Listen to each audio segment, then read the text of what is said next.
So first, in Longhorn, we've shown a bunch of innovations that we've been doing, a bunch of stuff in the graphics platform, a bunch of stuff in communication.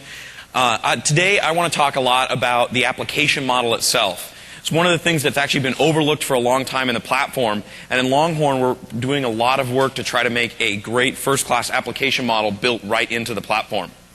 So my name's Chris Anderson. I'm an architect on the Avalon team. We're responsible for a lot of the technologies I'm going to be demonstrating here. However, the application model really kind of spans the whole company. There's a lot of different pieces that are represented here. So we'll go right through it. They said I have to have this. Okay. My agenda today. I've had a lot of feedback on my agenda. Some people said I should start with code and then go into code and then finally end with some more code. I really felt this was the natural order. So I'm just going to go with this.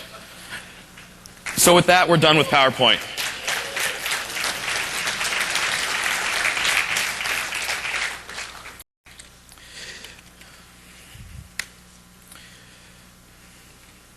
So first, can everyone read the fonts? Okay, good. I have started a basic project, so we didn't have to quite start at the very beginning. So what we have here is a simple Avalon application. We've probably seen this a bunch by this point in the conference.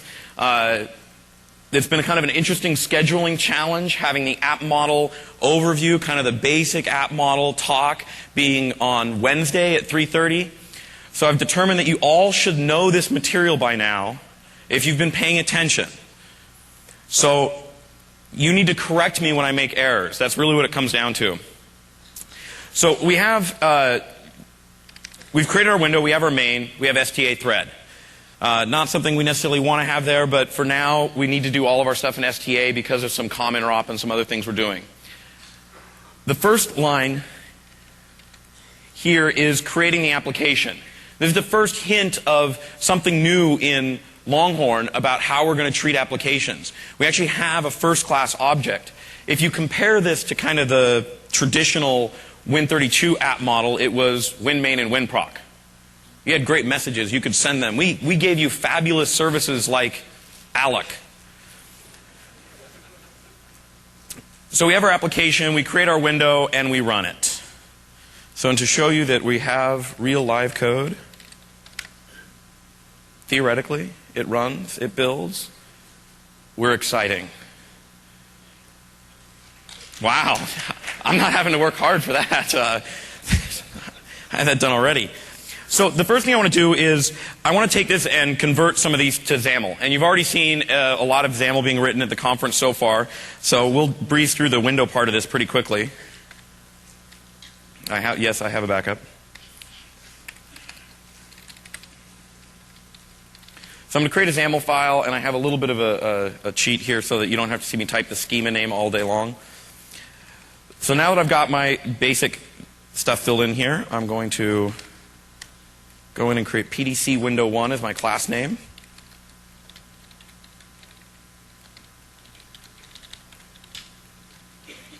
And we'll say text is Longhorn XAML. Fabulous. We'll include this. We'll say we want pages.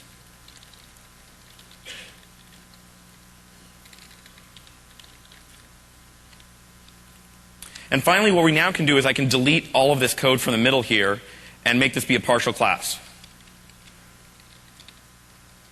Wow, I can't spell today. Sorry about that. So we'll just build this really quick, just make sure I haven't made any errors so far.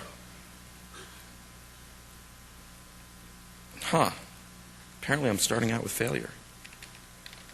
No other talks have had any failed demos, correct? I don't want to set the precedent.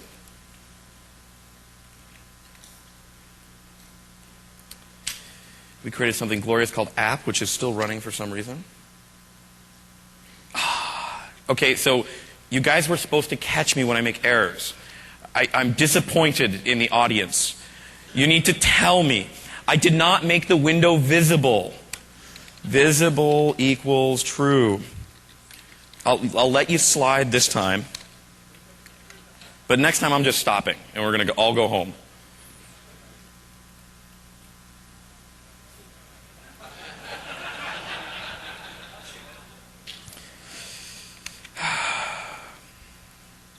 Wow, this is going great. This whole code, your entire demo, the great thing, there's no slides to fall back on, so you just get to watch me continue to debug the problem over and over and over. Def class number 1, blah, blah, blah.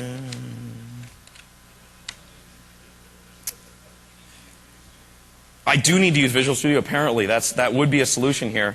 And since I can't actually figure out what the problem is, I may end up doing that. This may be true. Oh, we have an answer. Who answered that? Who said that? Over there? Oh, you work here. You can't get it. Okay. There you go. Thank you. See, we bribe people for good work.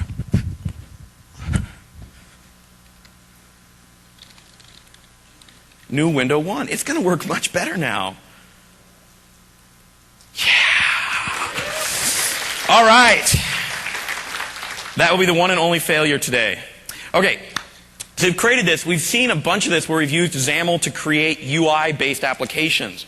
But XAML is actually a general purpose markup for creating CLR objects. So I can take and move my application into markup as well. So what I want to do is I'm going to create a new class that derives from application that will allow me to customize it. So we're going to go and create myapp.cs. And I'll start with my same boilerplate here. So instead of, wow, it's not going well. We want XAML, actually. And you guys are thinking there, how did you pull that off on stage? Because you don't look like you're doing that well. So we're going to say application.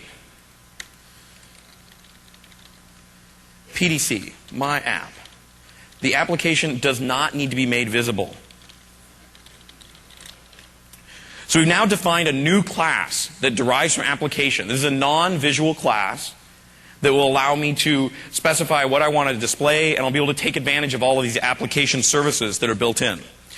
So the first thing I want to do is, in addition to having the code, the markup, I want to create a code behind for the application. So I'll create a partial class.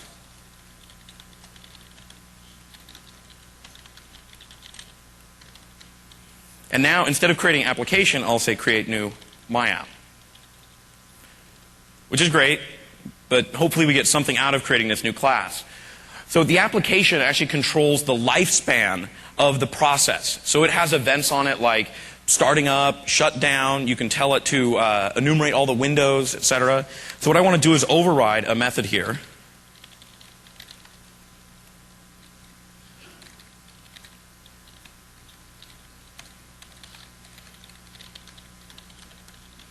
Starting up, cancel event args.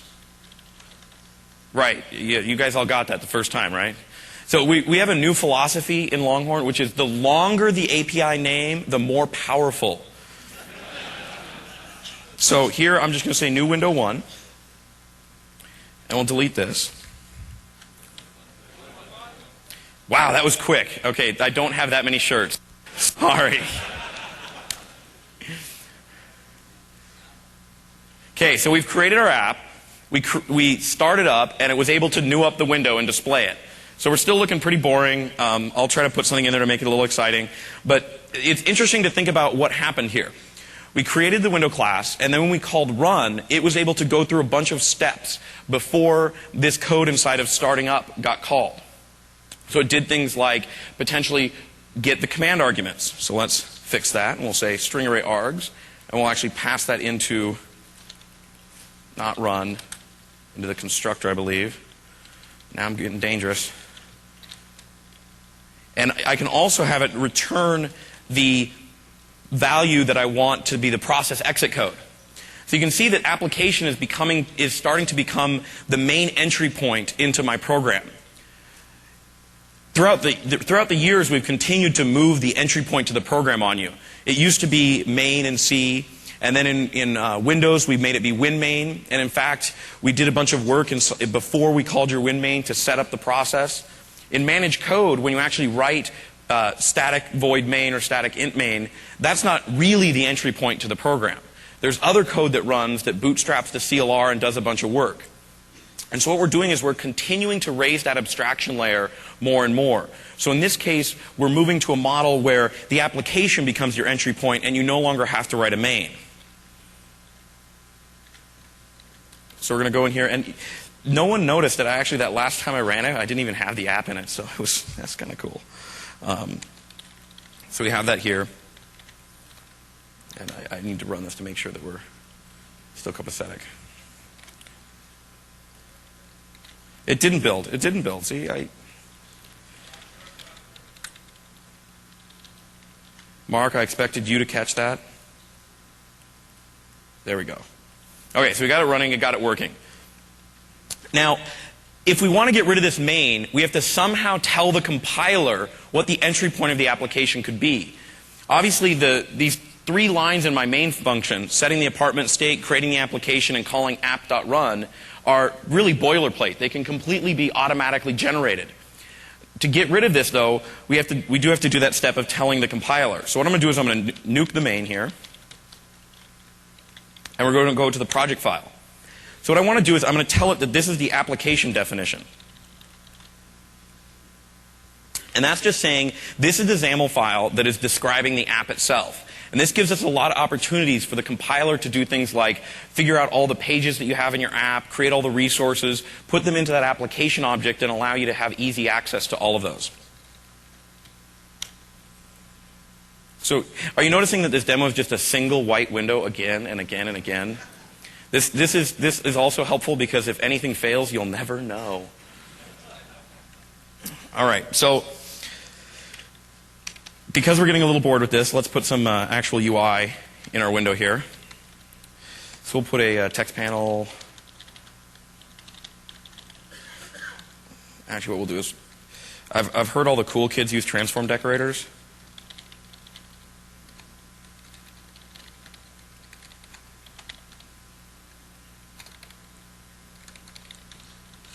So we'll do that, and then we'll put a text panel. So what I want to do here is I want to show off some of the services that the application object has. One of the things it does is it allows you to get access to all of the windows that are available to you in your application or currently displayed. And so I'm just going to create a button that we can do some logic here. And we'll say click equals show it. I'll create that button, and now I'll just create the whoa.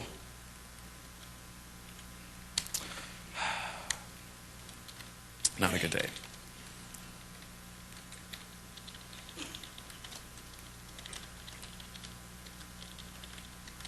Okay, so inside of here, what I want to do is I'm just going to create another window, and I'm just going to show it, and I'm going to say, okay, we'll just say new. In this case, it should be window in reality, because I just want a generic window.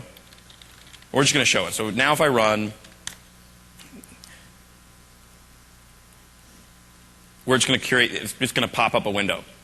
So it's a little boring, but you can see that we keep getting more and more windows, and now I can shut down all of these, and eventually the app will terminate. So one of the things the application is doing in this case is it's monitoring all the available windows that are running, and when the last one is hidden, or is closed, it'll shut down the app automatically.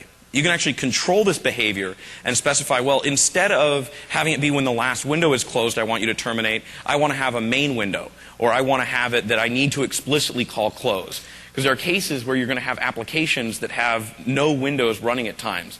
For example, MSN Messenger or something like that that runs in the notification tray.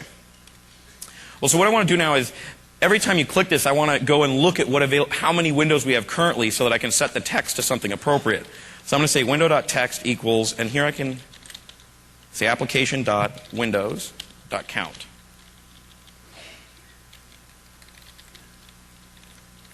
So the application object has a property on it called windows, and that lists a collection of all the windows that are currently displayed.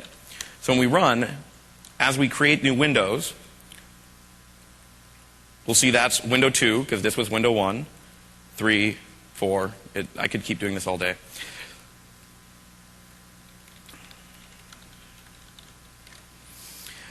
So we have all these windows, and I'm getting really tired of having to close all of them to actually shut the app down. So what I want to do is programmatically control the lifespan of the application. So I'm going to add another button. And we'll call this die. Die. Isn't that in Perl, right? It's, do this or die.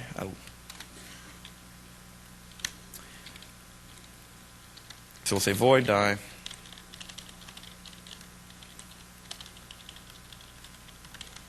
So here I can get to the application object and just call shutdown. And shutdown is just going to close all the windows that are currently open, terminate the process, and allow me to run. Allow me to, well, or not run as the case may be.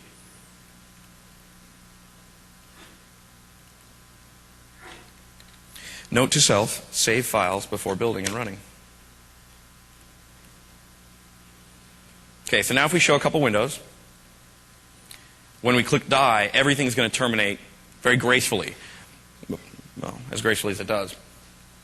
So the app controls the lifespan. There's events that you can hook for actually, obviously right now, I'm hooking the starting up event to show that initial window. I can also hook a shutting down event, which allows me to do logic as I'm terminating the application. For example, I could save away my configuration settings with that.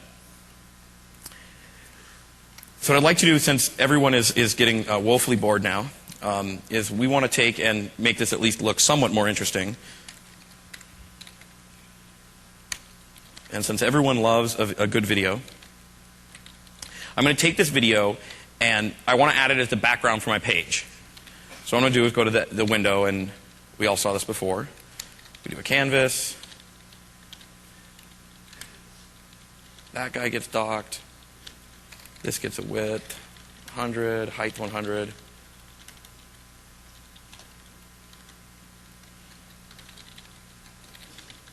So here I just want to say blissclouds.wmv. Whoa. I don't need a Cybex control panel administrator channel list. Okay, stretch. How long are we all going to be here? A long time, so 4:35. That should be long enough. And then we want it to be width of 100% and height of 100% and opacity of 0.7.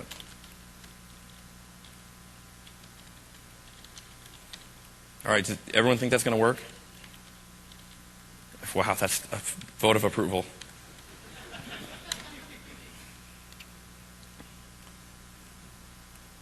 We compiled, and it runs. Now, an interesting thing here is everyone should be, I really expected that to fail, in all honesty. So the path there to blissclouds.wmv, how did we find it? It's a file on the disk, but we need to have a way to refer to that actually works reliably. So if you think about the web, one of the great things the web did for us was it gave us a namespace of resources that were relative URIs to the application. And what we're adding in Longhorn is this ability to take that same model of resources and use it in rich client applications. So what I'm going to do is go to the project file, and I'm going to tell it that I want to include an item where the type is loose files, and I'm going to include blissclouds.wmv. And now, since the last time it should have failed, this time it will fail. So it'll come up and run. But the interesting thing is to look at what got put in the the compile directory. The movie file got automatically copied to that directory. And the way we discovered that resource is that the application object has the ability to have a resource map, which is effectively a list of URIs and the associated resource that should be loaded for that URI. So I can create subdirectories with this. I can have an images directory and then refer to it as images/foo.jpg. I can do any of these things. And it uses that simple, consistent URI method that we're all pretty familiar with at this point. So I said the web gave us this nice namespace with URIs, and you can use that to refer to resources. Another great thing the web gave us is this great navigation model. You can create your application on the web in HTML pages, and you have hyperlinks, and you click between them. And I'm sure at least one of you has used the web so far, and so this should be familiar. So the problem with that today is that to target navigation inside of i.e., you actually have to write your entire application with HTML. You're forced to adopt the entire web model if you just want to use navigation in any part of your application. In Longhorn, the way we want to solve this is by having a factored set of services that allow you to use navigation anywhere you want in the way that you want to use it. So all I'm going to do for this is I'm going to go to my window, and I'm going to add a line break here and add a frame.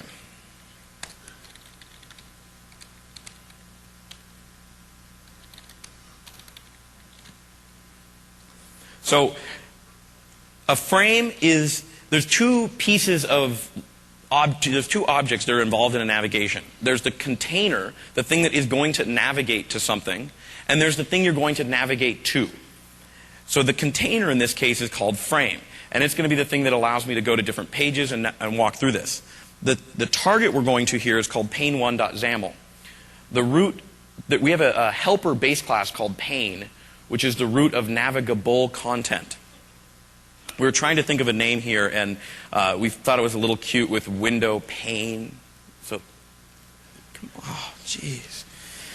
Okay, so we've created this file, and now we've referenced this file, so we just need to create this. So we'll create pane1.xaml.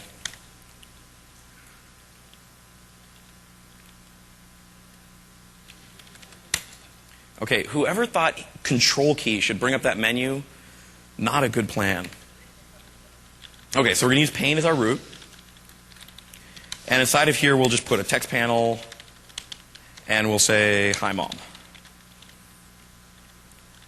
We'll update the project file.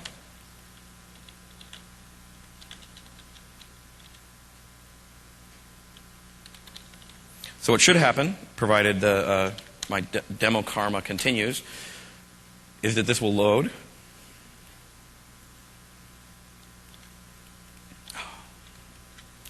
So we've talked about the fact this is a developer preview. I just want to emphasize, it's a developer preview. These are very early bits. And so here we've decided that the right name for the source property is actually source URI. Because it's intuitive. We love it. It's kind of reverse Hungarian. So we see hi, Mom, and it's there, and it's not very lively, and it's not doing a lot of navigation. But what's happened is we've hosted the frame has gone and referenced that resource, loaded the resource up, and displayed it inside of itself. So if we go in and change this, we can go and say, let's add something more here. We'll say line break. And the web is nothing if it doesn't have hyperlinks.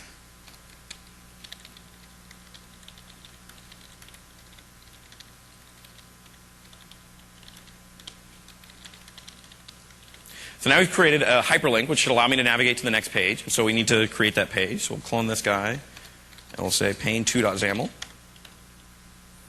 And hi, Dad. I need to be fair here. And we'll go to the project file. And we'll build and run. So now we have our text, we have our hyperlink, and you'll notice the hyperlink out of the box, it works just like we'd expect. You get the little finger icon. When you click it, you go to the next page. So it will navigate from page to page. But of course, this is violating some of the cardinal rules of the web, which is there is no back button. So we can show forms and we can kill the app, but we can't do much else. So what we want to do is, let's add a back button to this. So to have the back button work, we need something that keeps track of all the pages we've been to. What we have in Longhorn is this notion of a journal. And the journal keeps track of all the places you've visited in that session. If you're familiar with IE, it was called a travel log. And it did basically the exact same function. During your session, it would keep track of your history. So what we want to do is we want to have the frame go back to the previous page. And so we're going to go to the window. And we will add another button. And we'll say do back. And now we just need to code up our implementation. I heard a prompt, I have something missing. Oh, yes, this is intentional. I am, just so you know, this demo is going to have an error, and it is by design because I want to demonstrate something. So we create our go back. It is called die. I should go home. This is not working.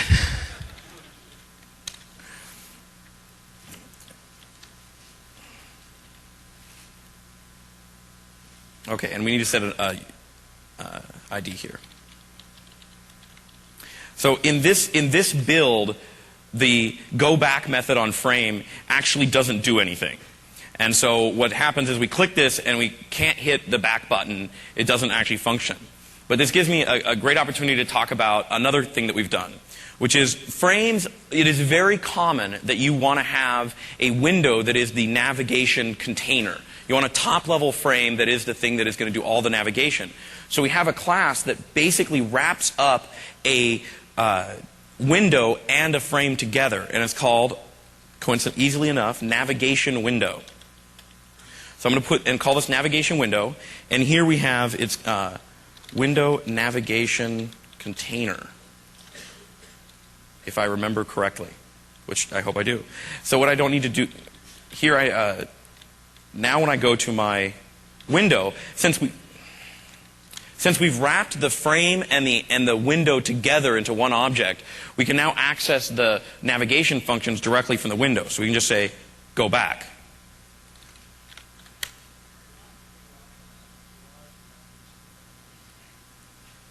What was that? I'm sorry? Did I derive from the right class? You guys are great. You're helping me get through this. I've done this before, and it actually did work, but now it's not, because navigation window can't be found. Because, oh yes. There's a new namespace, which is we felt, while we've said navigation is a super core piece of functionality, we've decided it's so core that you should always remember to include it. We want to put it there where you can always see it. There is navigation built into the platform. So we build. We can successfully compile. We get an application. It comes up. We click here, and we go back. Yes. So, wow. This is the hardest I've had to work to get demos to work in a long time. So what's happening here is that the white area inside of there is the navigation, is the window navigation container, and it's handling the logic, and the window class is just forwarding to it. Now, in addition to wanting to have all of this content inside of here, it's often that we want to have a frame that looks like the rest of the shell. So if you think about it, if we open up my computer, we see this great Chrome up here with the back button, and it looks pretty, and we've had, lots of graphic designers work on it. And so what we've done is in Longhorn, we've actually created, and let me show you this inside Visual Studio, because this is a great example of the value that Visual Studio has here. We're going to create a new project. And our goal is that we want the default navigation window class to have that default look, to have the back button, to have the forward button, to have the text in the right spot. Unfortunately, we didn't get it done in time for the PDC. So the bits you have, we had to do kind of a little bit of a trick to get this to work. And what we've done is, if you open up Visual Studio and you create a navigation application, wow. You get a lot of properties, apparently.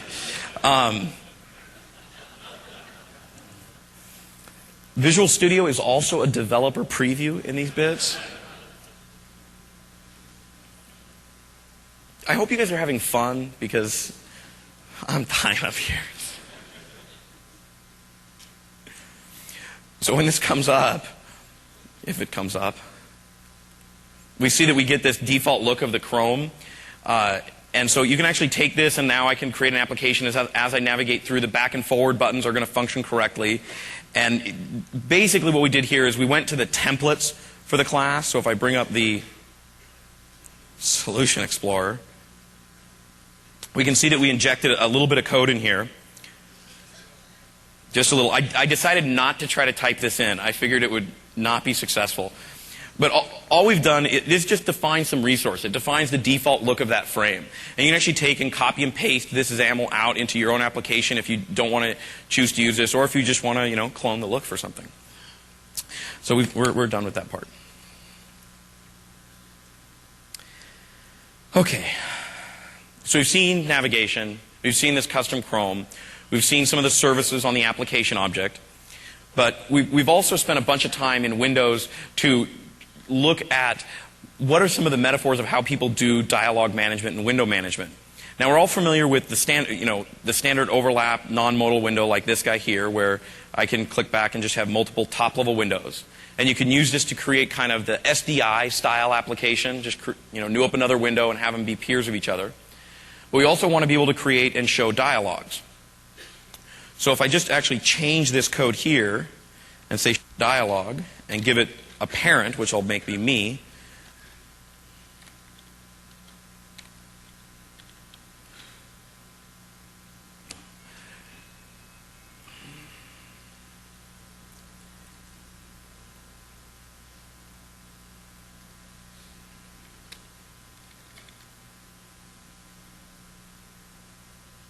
all right, real-time debugging. So now when we show, I can't click this back window. So if you've used Windows Forms before, this is really familiar. Show dialog is the default way you show dialogues in WinForms as well. And so we've just taken that same model and using it to do our top-level windows. There's a bunch of different kinds of modal dialogues, though. If you think about it, if I go and do a log off, we get this modal dialog here that's actually modal to the entire system. I can't click on any other window or do anything else. And this is a pretty invasive thing to do. Then there's this application modal dialog here, which blocks my entire application. And it's not quite as invasive, but it's still a little frustrating. So we've created a new thing which we have as a window modal dialog, which I'm just going to create and call dialog1, create a XAML. And we've called it an embedded dialog. I am determined to get at least one demo to work without an error.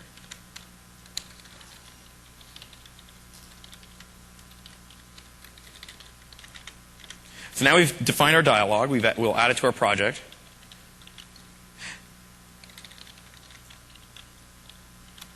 And inside of the show it, instead of doing this, we'll just comment this out. And we'll say dialog1.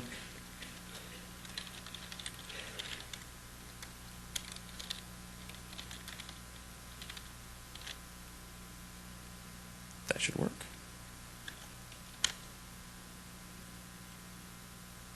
It builds, it runs. Does it work? Yeah. So what we have here is a dialog that's actually kind of attached to the frame, and it's pinned to the center. So as I resize, it stays centered here. And you'll notice there's no UI affordances on it. There's no close gadget. There's some of these things. So if you use an embedded dialog, you want to be sure to put a close button or something in it. Alt F4 does work, but it turns out not very discoverable. So we have modal dialogues, we have embedded dialogues, we have the standard window, navigation as a service. And looking at my cheat sheets, we are to the next part of the phase. So all of this navigation has been happening inside of my kind of custom frame, this is great UI design. I can actually see the people who work on Arrow cringing in their seats with this glorious show die back UI. This was in the original prototype for the shell, actually. So what I want to do now is I want to take this application and host it inside of the browser. Now, if I was using this writing this as a regular Windows app, I would have to either make it a doc obj and implement 200 or 300 COM interfaces, or I'd have to go through and rewrite the whole thing as HTML or maybe a Word doc as my format. That's a great application distribution mechanism. But what we're able to do is just go to the project here, and I'm going to say, I don't know why I copied that.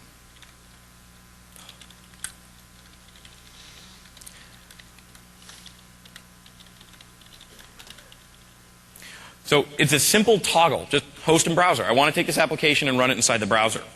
And so now when I build,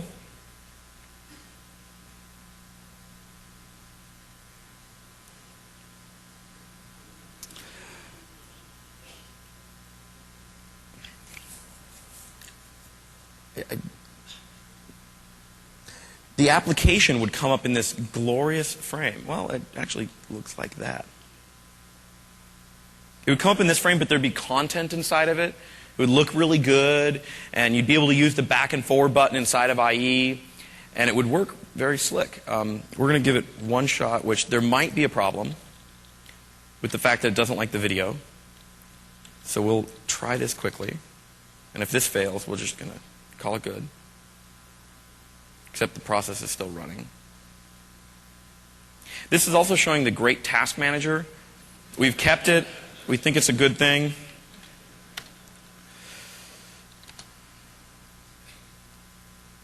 You'll notice there's a new feature, which is end task right in the shell.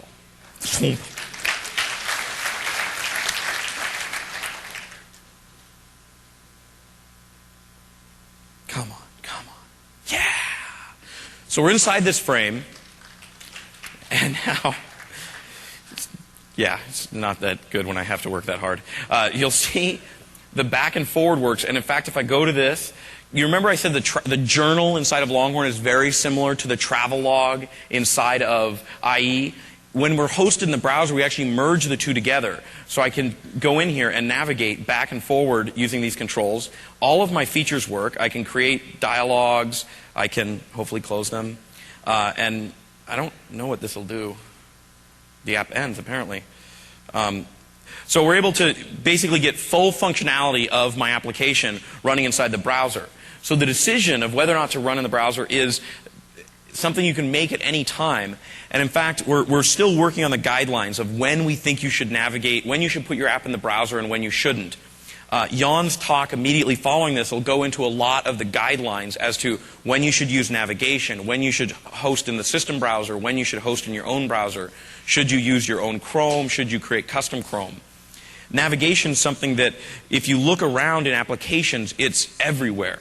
There's in Office 2003, we can actually see, we won't try, you can actually see the task pane on the right, which is a form of navigation where you can toggle between it. If you run Money, you'll see in Money they do a really strong notion of navigation throughout their entire app.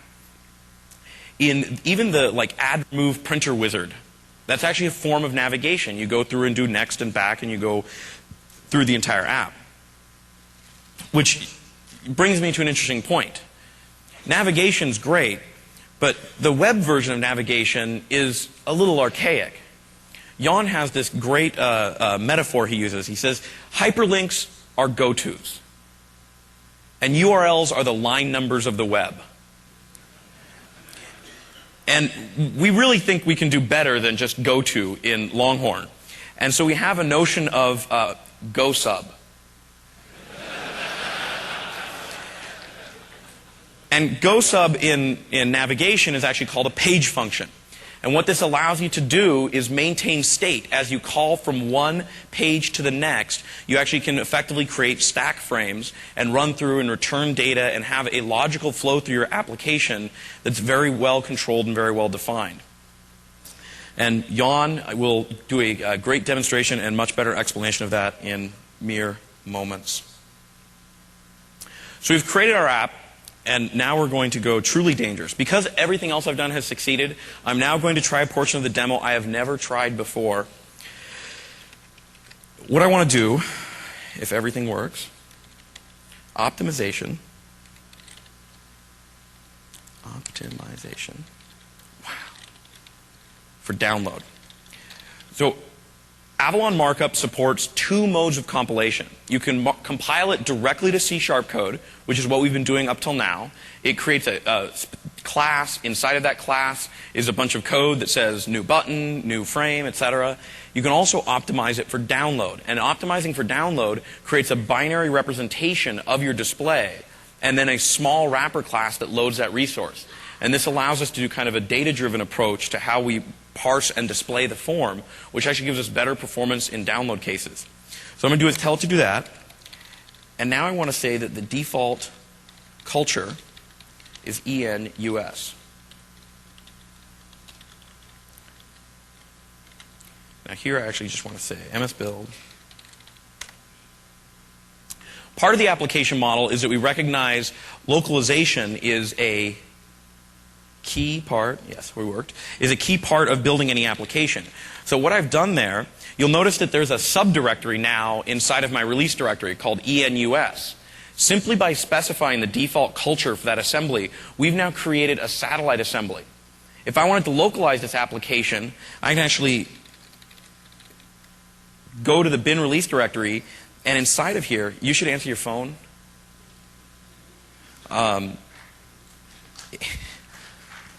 Is something called App Resources DLL. So we took all the localizable content out of that application and automatically sucked it into this other DLL. I'm not trying to open this. It looks like you're writing a program. Can I help?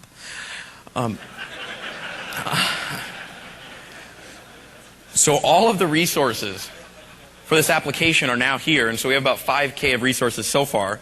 And so now when we run, it's not going to look perceivably different, but if I were to actually run in a different culture, it would attempt to load those resources, the entire page definition, from a separate file. All right, we're cooking. So we've got localization, we've got dialogues, we've got navigation, we've got all sorts of fun stuff. So there's this great little system tray. I'm sure you all know and love it, and you have, I have one icon in my system tray right now, and I'm sure you only have one icon in your system tray also. But lots of people use the system tray for, a lot of people use it for good, and a lot of people use it for evil. And one of the reasons why people are forced to use the system tray in sometimes nefarious ways is because we don't have a good framework in the system for doing these like minor notifications. You know, oh, you've received a new mail. Everybody has to roll their own solution for this. And so in Longhorn, we've taken this and said, well, the way we should do this is we should create a little framework for it, because, you know, we're trying to make code to make everybody happy. And so I'm going to include System Windows Desktop, because this is a service coming from the desktop shell, effectively. And what I want to do is, in show it, because this method's getting used a lot these days, is I want to create a notification. I want to tell the user something happened. And I want to tell them in kind of a quiet way that just says, hey, you might want to know about this. So I'm going to say notification equals a new notification.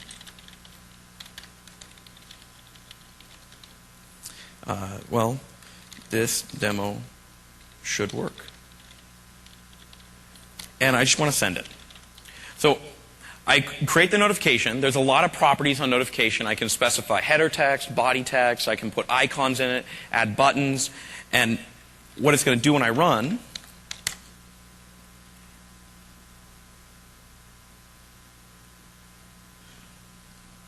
which failed. So the reason that failed, I have an explanation. I don't even have to fake it. Is there's an additional DLL that needs to be referenced to use the desktop services. So what I'm going to do is I'm going to quickly cheat here, and we're going to go in.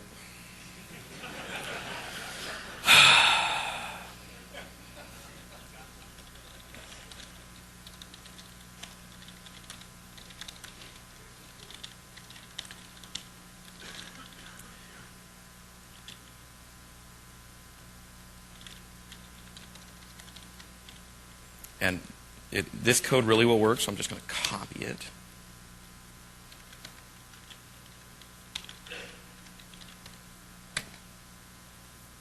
Build started. Build succeeded. Just letting you know, giving you status updates. Okay, little small, but when we run, we click show, and we get this little notification down in the corner here. And you can see it, and there's a little time bomb ticking down over here, which when that goes out, it'll vanish, and it'll gone. So you can see that this, in addition, this also gives the user control. I can go in here and say, you know what, this is a lame exception. Don't show it ever again. And we'll close it. And now if I actually, whoops, if I try to run this, and I click it, oh no!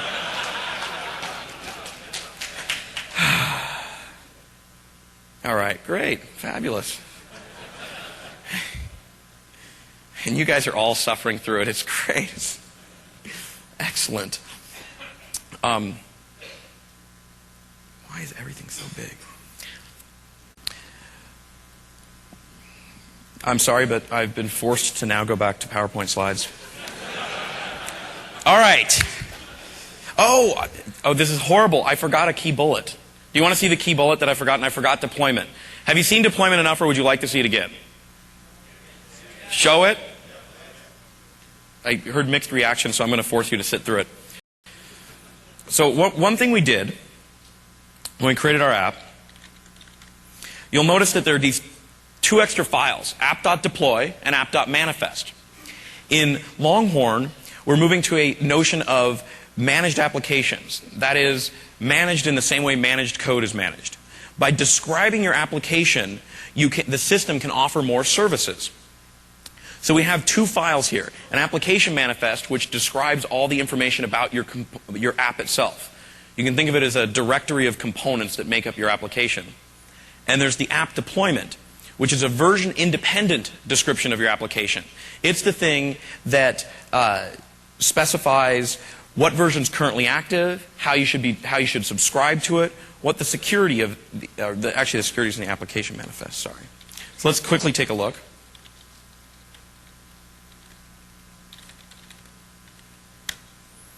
The application deployment's fairly straightforward. Really, honestly. A key thing to note here is this notion of being able to declaratively say how I want to integrate with the shell. So here I say, install it and make it shell visible true, which means we'll create an icon for you automatically. When we uninstall, we'll remove that icon. You no longer have to do any of that work yourself. In addition, you will be able to declaratively specify file extensions you want to handle. If you remember Hillel from Bill's keynote, he has this great demo where he shows two applications that really would like to handle the same file extension, and they sit there and listen to registry changes. And as the registry changes, they say, oh no, I think I should handle that. And so they actually go to the registry and tweak it back to themselves. And then the other application sees it change and says, oh no, I think I should handle that. And you can actually watch this in real time where the icon flips back and forth forever. In Longhorn, we're moving to this mode of applications declaring intent. And by declaring intent, the user is in more control. So when we see two applications that want to handle the same file extension, because they both told us that, we can then go in and allow the user to choose. They'll get a dialog that says, which one do you want? And the user will choose, and now that's the way the system is going to make it run. The application author has the tools to do the right thing on how they want to handle this. In addition, this deployment has a subscription, which lets us see how often we want to update the application, what events we should hook for that. In this case, it's going to, at least every 6 hours and at most once a week, it's going to poll for a new version. And then every time the app starts up, it'll also look for a new version.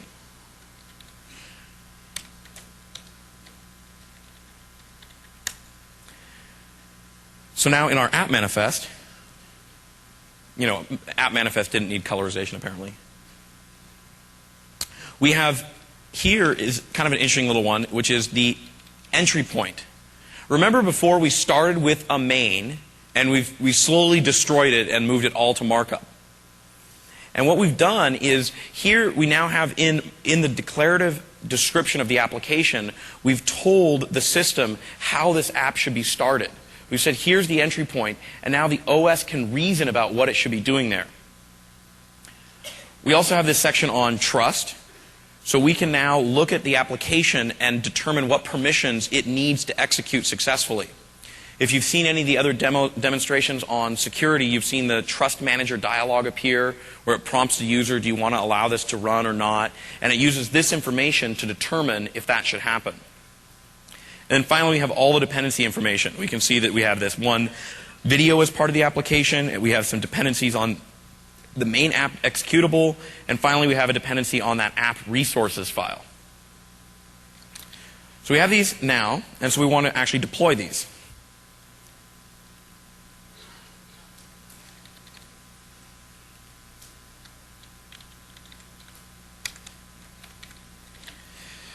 I had this fabulous experience with the tech check this morning when I came in and discovered these two machines really wanted to be on the Microsoft corporate domain, and so now I have to refer to them via IP addresses. This is not a feature of Longhorn. This is just a bug in my demo.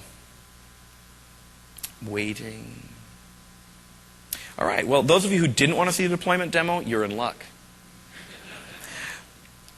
The one interesting thing to think about here, though, is while the deployment manifest is used to control the subscription to your application, it also serves another purpose.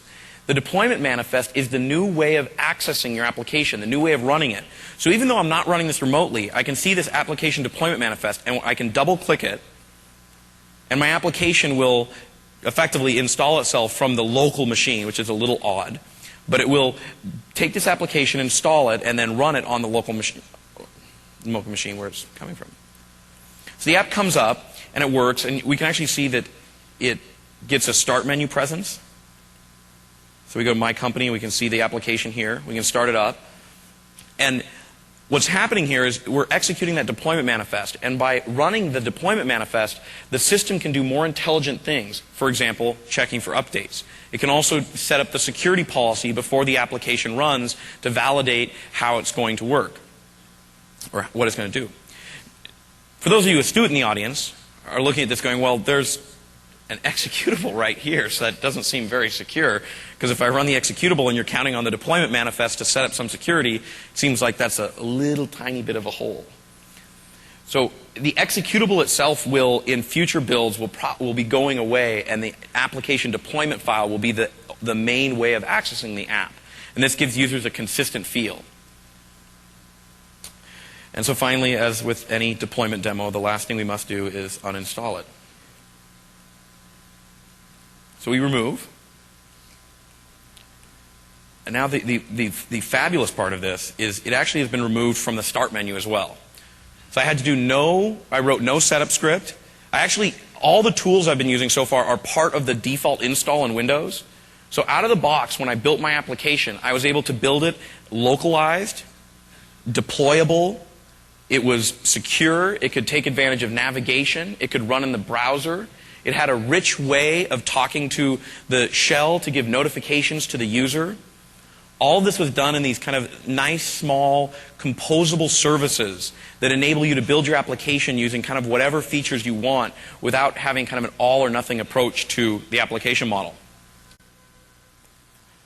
So now I've covered all my bullets.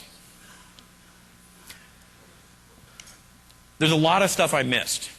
The application model in Longhorn is pretty huge, actually. So there's that sidebar on the side that you've been seeing all week. There's a great way of programming that, a very simple model. Inside of Visual Studio, you can actually just create a new tile project. Applications can not only be compiled as a .exe, but they can also be compiled into what's called a container, which is a unified structured storage document that works between documents and applications. So you can kind of blur the line between the two. You can use digital signatures, right management, etc. We have a set of usage guidelines. A few of these will be covered with Yawn, and some of these were covered in other talks. Like originally I was going to have what talk you should go to, but since this is on Wednesday, you should have gone to the talks that were earlier today. So the container, anyway. So we've shown you all this stuff. It's lots of great technology, and most of the demos kind of worked. But the question you're probably asking yourself is, well, so what? Like, great, more technology for technology's sake. I think that in Longhorn, we're looking at the application model as a key way to deliver value to three sets of customers. Developers will be more productive. They don't have to keep rewriting the same framework again and again and again. The navigation logic that people continue to have to build into their apps, it's pointless to write that again. To keep writing setups and resource management it's something that should be built in out of the box. So we make the developer more productive. In addition, moving to this notion of managed applications allows administrators to be more productive. They can now take an application and know exactly what it consists of. They can deploy it across their web. We're working with the teams internally that do the corporate deployment, the systems update service, so that a application built with these new manifests will be automatically deployable via SMS. And finally, having these consistent frameworks gives a lot of user benefit. The file extension is just one example of a place where we can innovate a lot in how we give the user control of their system. In addition, using the right kind of displays, using navigation where it makes sense, is a great way to give the user a more intuitive experience. So just to kind of wrap up, managed applications, key new change in Longhorn. The fact that every application is self-describing is a fundamental change that we're making in the platform. We think this is going to be the first step towards really fixing some of those big TCO problems. You guys have been, we've been talking about solving the TCO problem for so many years, I don't even want to try to say that we're doing it again. We're doing the first step. We want to make it better, and we think that moving to this descriptive model is the way to build up those solutions. We have this new system-level application model with all of these composable services, which will allow you to build your applications in a more productive fashion, and in the end, have a better app that you can make more money from. So with that, I have another obligatory resource slide. There's the Client Track Lounge. If you haven't been there, it's right around the corner. I'll be hanging out there after this talk, and if you have any questions that we don't get to here, you can talk about that. Longhorn Dev Center is a great place, and I was reading on the blog that I'm supposed to pimp my own blog while I'm up here. So in addition to pdcbloggers.net, you can go to simplegeek.com and see my blog. That's my cool animation. And that's it. Thank you very much.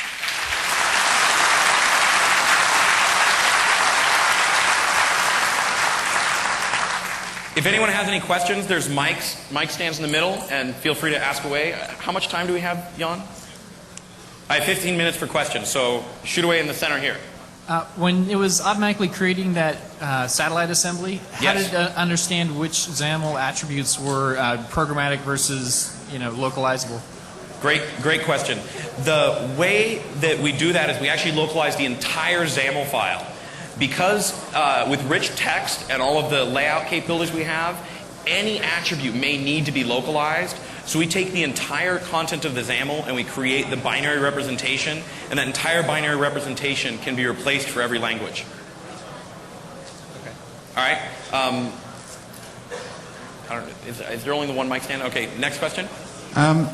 You were saying you can set the property and do a run in browser. Could you explain a bit more what was going on there? Does that only work on Longhorn, or how was the code getting downloaded? And just didn't understand how that was all happening. Yes, the way that works is we set how does this work?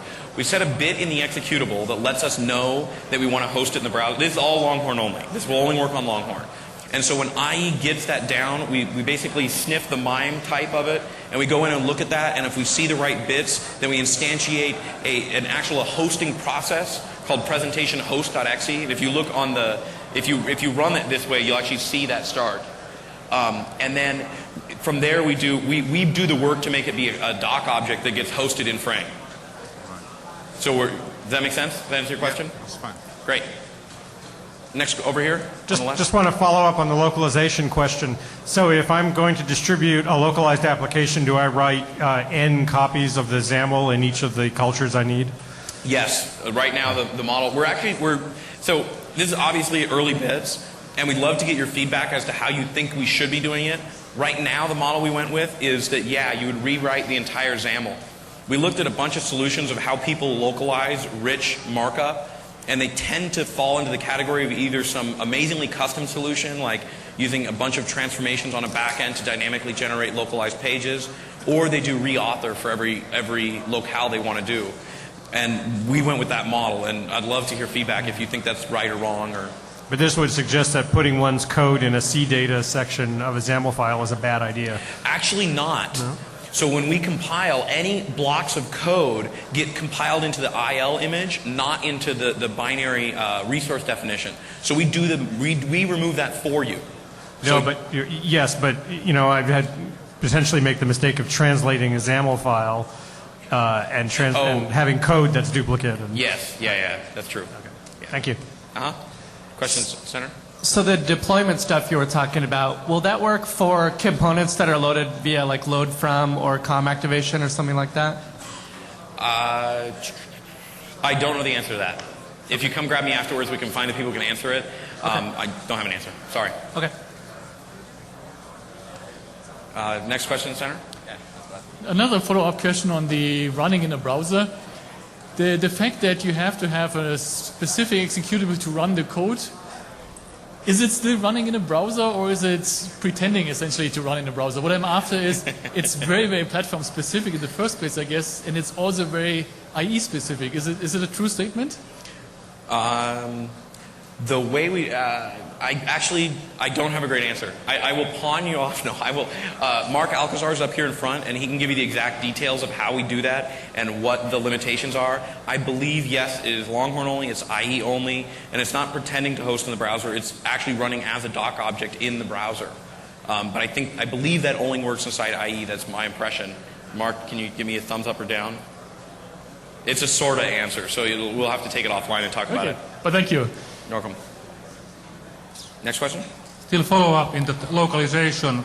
With those satellite assemblies you can localize the content. How about the formatting of numbers and dates? So the formatting of numbers and dates, there's two models for that. One is you use the built-in locale sensitive transformations. So when you call like datetime.toString, it automatically picks up the thread current culture and it will do the right formatting on that string automatically. If you have data binding or some code that's doing imperative logic to split stuff out, then you would need to make that code culture aware. There's a lot of services in the BCL to take care of this. So yes, we support that. You wouldn't typically, if you put a format string in your markup, yes, you would want to localize that. We actually normally wouldn't recommend that. We'd say just use the built-in toStrings that are culture aware. Any other question over here? So with this ability to manage these applications, are you predicting the sort of deterioration of intranet, like complex intranet applications where these deployment files are going to be able to update themselves? I think you were talking about that a little bit. And you get a lot more benefit of having desktop apps versus web apps. Well, I think my answer on that is I think this is the evolution of intranet applications. The general feedback that I've seen from a lot of IT organizations is the HTML-based applications aren't rich enough for a lot of the stuff they want to do, and this is a model that actually lets them solve the problems that they have. So I think I definitely we hope to see a move from HTML-based apps for intranet to rich client apps, take advantage of the power of the PC. Question center? All I've seen this week is XAML text editing. Is there going to be like a GUI kind of drag and drop WYSIWYG kind of editor for this stuff? We have no specific plans we can comment on right now.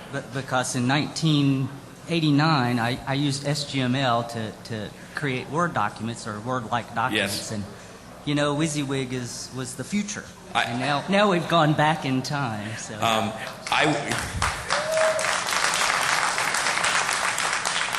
That's great feedback, and I will send that to the Visual Studio team to let them know. I'm sorry? I have a question. Oh, you didn't hear the question? Oh, the question was, where's the visual designer? Okay. Next question? Any other questions? Yeah.